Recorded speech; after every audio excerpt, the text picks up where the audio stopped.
So Rico, obviously terrible tragedy. We keep seeing this again and again, but we want to highlight the good that comes of this, and that is the Los Verdes GoFundMe, which was at maybe 50,000 Wednesday, and now it's at more than 3,000 donations, almost $170,000 raised. How did this all come about, and then to see it explode, what does that mean to you?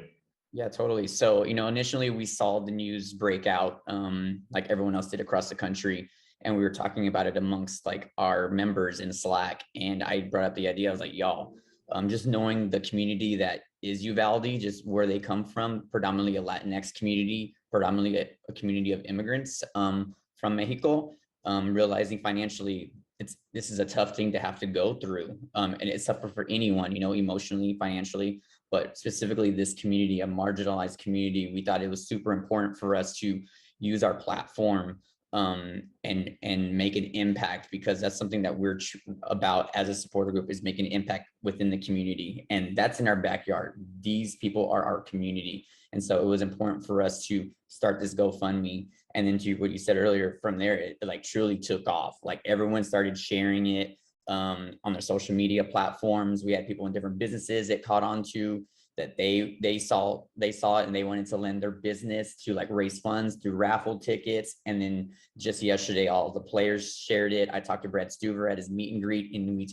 I thanked him and his wife Ashley for their contributions, knowing how much they impacted our city. And I think it's a joint effort. I think even seeing people from across the country that this is expanded to, it's just like warms your heart that yes, it's such a tragedy what has happened, and our thoughts and prayers are with those families. And we wanted to make sure that they knew that they have people behind them that's supporting them, that'll be here for them through this tough time.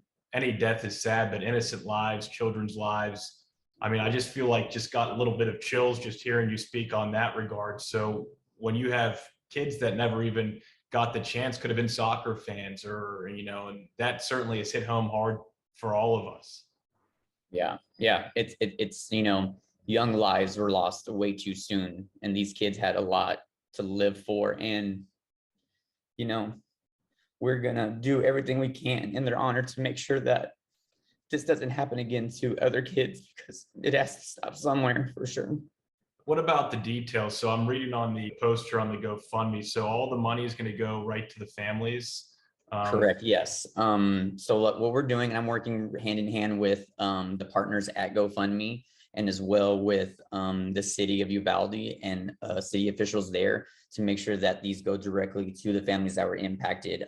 I've also got an update today that GoFundMe is working with the city as well to make sure that each of those verified GoFundMe accounts can have those monies then transferred to a centralized account for, again, those families. And so I think it's been a joint effort, from thanking the GoFundMe efforts that they are doing on their end to do the legwork to allow us to truly concentrate on, getting the message out, getting the word out, and making sure people can have a platform to donate. I really want to thank the people at GoFundMe for helping with that as well.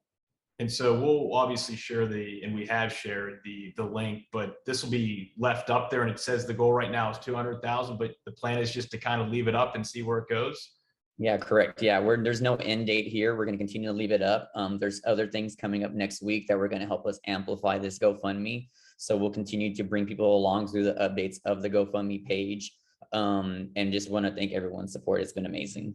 So what's happening next week? What are the amplified situations? Yeah. So we're working with different partners here in Austin to continue the drumbeat of the GoFundMe, and that's through we're a music capital of the world. And so it's just kind of teasing that, like, we're going to utilize a sense of, I don't have all the details fleshed out yet, it's still in the workings, but music will be involved, and it's going to be something super exciting, and people should tune in. We'll definitely update donors through our GoFundMe page once that happens. But we're excited to see people like really want to partner with us. And again, just remembering that the North Star to this is those families. It's not about Los Verdes. It's not about soccer. It's about making sure that these families get taken care of, and we can help support them through this tough time.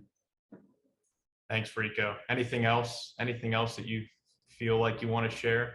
Yeah, no, I just want to thank the members of Los Verdes for starting the drumbeat of this, and then the people across the country, the people here in Austin, everyone that's been involved. Like, we couldn't do it without y'all. It takes all of us. And so it just truly has been shown through this GoFundMe. So thank you, everybody.